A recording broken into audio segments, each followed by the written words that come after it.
are you? I'm good. Yeah? Yeah. That's it? Just mm-hmm. Well, that's the big question. Okay, we don't want to take up too much of the interview. How am I?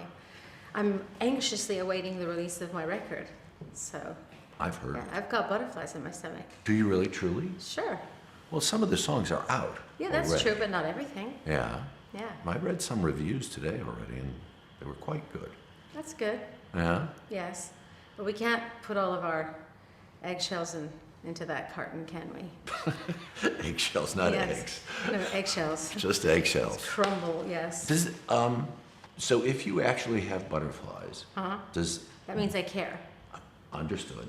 But does the success, what is the measure of success for this record for you? I suppose that it would be that my intentions and the things I wanted to say, the messages that are in the songs, that to a certain extent people understand them and are inspired by them. I don't expect the whole world to be. It's not that kind of a record, but it will be great if at least a handful of people really appreciate it. Well, like a couple of handfuls, maybe. All right. Maybe I could be the first in the handful because Okay, yeah. I was impressed. Did you hear the whole record Every single cut. without looking at your phone? No, I put my headphones on and I sat in a chair and listened to the whole thing. Okay, good. Is that okay? That's required. Yes. It's not background music. No, not by any stretch of the Yeah, imagination. you really have to pay attention. So when you set out to do an album like this, do you have a big idea and say, I'm going to fill in the blanks? Or do you just say, this will work with this, that works with this, that works with that? I had an idea in the beginning because I was living in Lisbon, and I was very inspired and influenced by all of this new music that I was hearing. Not all of it was new, because I've heard Fado before. My sister lived in Portugal for years, and she was always sending me Fado music. And I'd heard Morna before because I was a huge fan of Cesaria Evora, but to be surrounded by it all the time and to hear it every time I went out to a restaurant or a nightclub or a bar or anything, people are always playing music in Lisbon, in Portugal. It's a very musical country. Yeah. So, and there's so many different musical influences. So how could I, and I had no intention of making a record when I moved there, but I felt compelled. And so you moved there because your son was playing soccer there? Yeah, I did. Yeah. There's a lot of different flavors in the record, Yeah, right? right. Like Because I can't just make a song inspired by the Morna or Fado. It sort of moved around because my musical influences moved around. Right. Yeah. Okay, so before I came, I just kept listening over and over to Medellin, right? Oh, yeah. That's fun. It's so much fun, Yeah. right? And Maluma. phenomenal. Yes. Doesn't he sound amazing? Well, both of you, when you sing the harmonies together, Yeah, we sound good together. I think so. We make beautiful music together. Yeah. And you know what? He's a really good writer. Yeah. And respect to anybody who can keep up with me. So that's what really sealed the deal between me and him. Because while we were talking and texting and talking about like working together, somehow it came out that he loved to ride and that he had horses. And I said, get out of here, because I have horses too. So I said, show me a picture of your horse. So he sent me these photographs of these Frisians, and they're really well trained, and he does dressage with them, and they're really hard horses to ride. Right. So I was like, okay, I love you. We're working together. May I make an observation? You have a patch on your arm, Okay, yes, I do. and there's an X on it. Yes, Madam X. that's correct. Right. Really, really good observation, Harry. Well, I'm a reporter. I've done this for a Yes. long time. Yeah. Yeah. Who's Madam X? She's a spy. She's a secret agent. She travels the world. She changes her identity. She sleeps with one eye open, and she travels through the day with one eye shut. She's actually been wounded, so she's covering up one of her eyes. Yeah.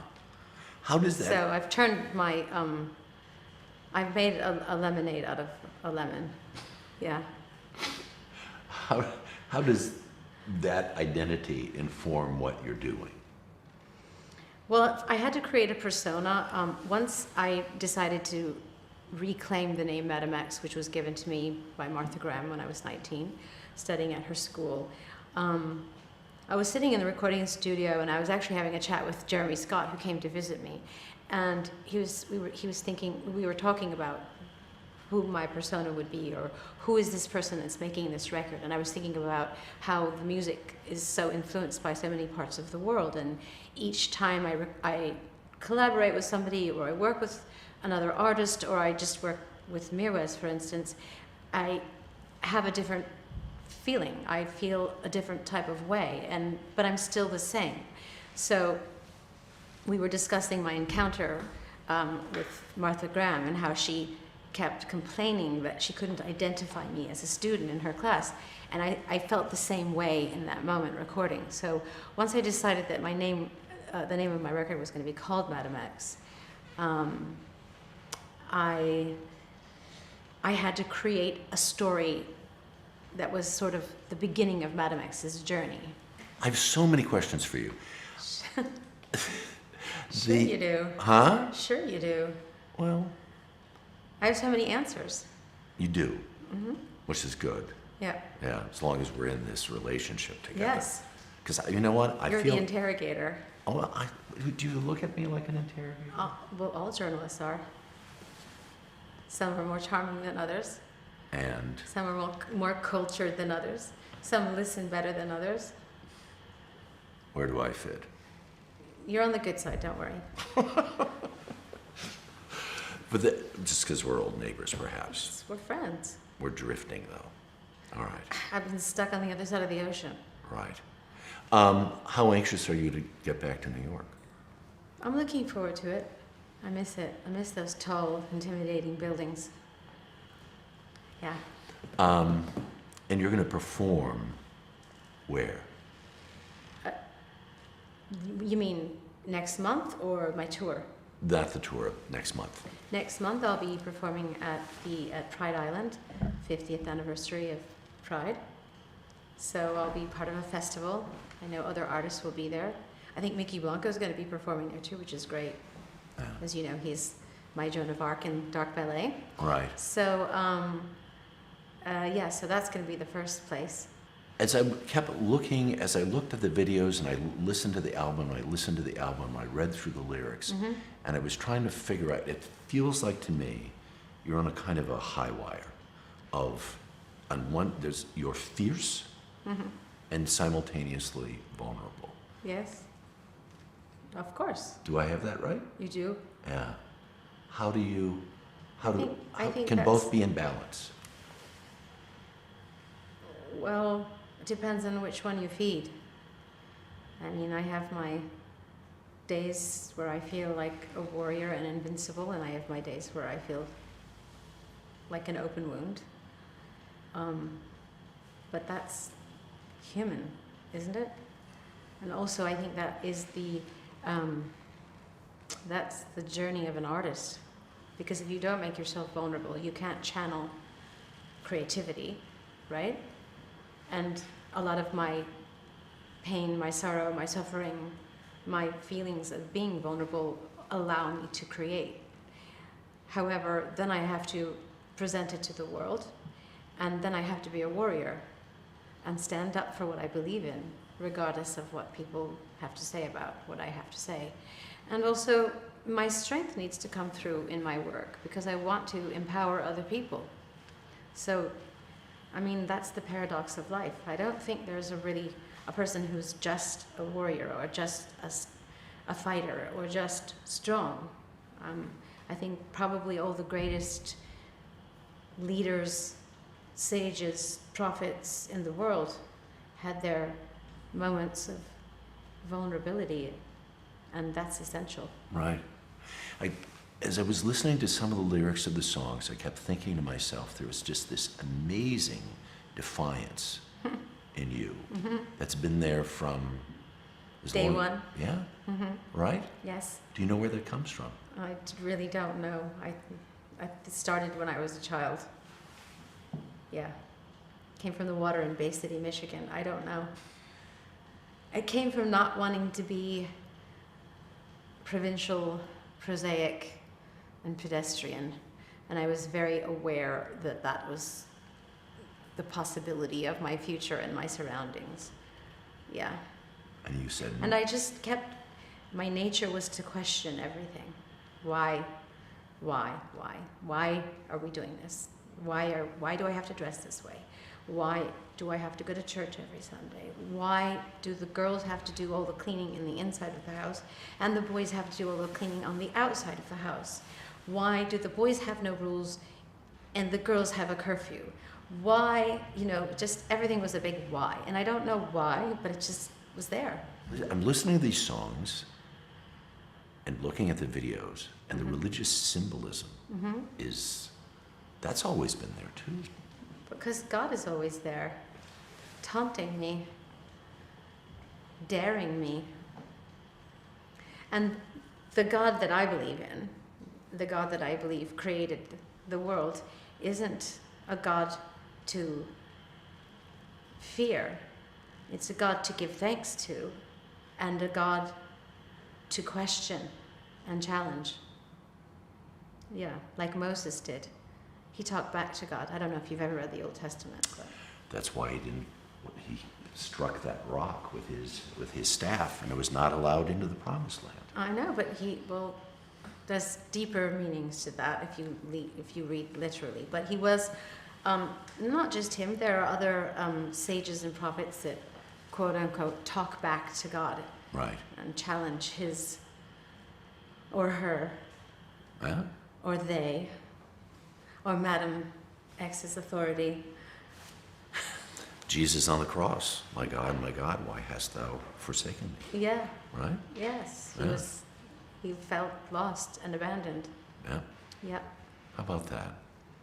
I guess for me, in all of that notion that while it has riled so many religious people, you still keep going back to that spot. Well, because it's a big part of my life. I was raised in a deeply Catholic household, and religion and faith and prayer and sacrifice is in my DNA. So I'm enthralled by it and I'm repelled by it. So Simultaneously. yes. Yeah. Is there a moment when your creative juices aren't churning? No, because even being a mother requires creativity. Yeah. How Even ha- making the bed requires creativity.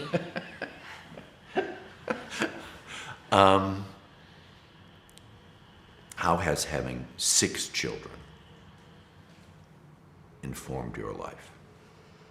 It's reminded me how precious time is. And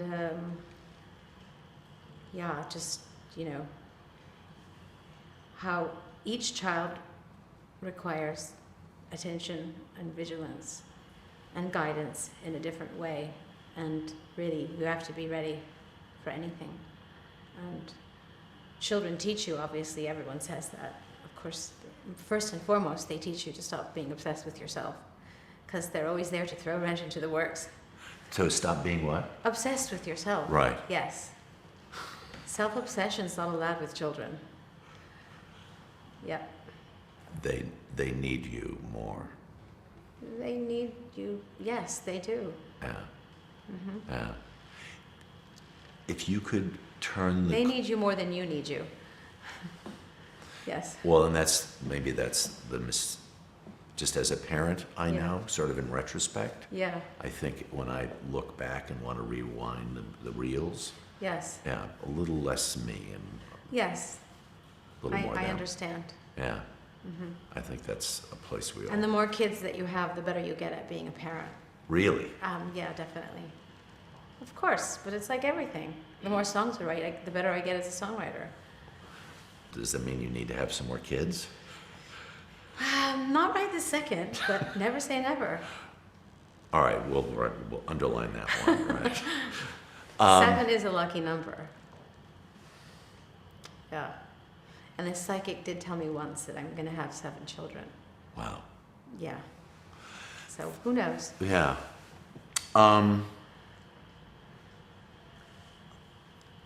Is your life fuller now? I mean, now because why? Well, you've done this a long time. You have this house full of kids. You know, I'm listening to some of the songs. One of the songs is about, the craving and this kind of search for happiness and fulfillment and all these things that continue to be in your music. And it sounds like to me you are still hungry. I am. I'm ravenous. Do you know what you're hungry for? Knowledge, Yeah. experience, adventure, love, everything. Are you in love now? I am. Yeah. How's that? None of your business. I don't read tabloids. I have no idea. No, you are the tabloid right now. You don't need to read. Oh, I was being the You just want tabloid? to plug right into the energy source. Wow. Bang. I mean, what's not good about being in love? It's all I'm asking about. But I also could be fibbing. That's the thing. Right. But I didn't look away when you talked to me. Yeah. When I asked you a question earlier, I just want you to know you looked away, and that's a tell. So at some point during this interview, you didn't tell me the truth, but I'm not going to tell you when it was. I met this mentalist in Tel Aviv when I was there for Eurovision, and he taught me some things. Right. Yeah, so watch out. Don't Now take your eyes off of me. Well, I'm sure not now. I'm going to have to go back and look at this tape and see when I looked away. You will. Is it possible that I was just really thinking Nope. about the answer? Nope. Nope. Let's keep asking questions because time is precious. I'm not sure I can anymore. I'm afraid to. Don't be afraid. You can cut it out. You're in charge of the interview. I have one more. What? Do you know how much you mean to people? No, that part I don't know. Because I probably mean lots of different things to different people. And Right. I'm not in their brain. And I'm sure people are conflicted about the way they feel about me. Because I think I push a lot of buttons. So I'm not sure how much I mean to people. And people aren't always straightforward about how they feel. So that's hard to gauge also. In people that I know in my life, you are deeply meaningful. And it's a range, including a woman who just celebrated her 60th birthday, who couldn't stop talking about you and your creativity and your courage. And gay men and people of all kinds of stripes for whom you are really important. That's good to know. Is there any weight with that? Well, that again is a paradox because one feels a great sense of responsibility when one knows the world is listening, paying attention, when you know that you can influence people, help people, raise people up, change someone's course of life, make someone take a different path. On the other hand, you can't get too caught up in caring so much what people think also, because then there's too much noise in your head and you can't make your own decisions. You're too influenced. So you have to, again, like you said before, walk that tightrope of caring and not caring, of desire and detachment, of, understanding and not understanding. I mean, everything, absolutely everything is a paradox, and I hope that comes through in my record also. I mean, that's pretty much a theme in a lot of the songs, especially Extreme Occident, for instance. When I say, I guess I'm lost, I paid a handsome cost. The thing that hurt me most was that I wasn't lost. So, I mean, that says it all. Can I just say thanks You can. and how good it is to see you? Can I just say you're welcome? Please, please do. Monsieur X. Madonna. What they say in French, X. X. X. Mm-hmm.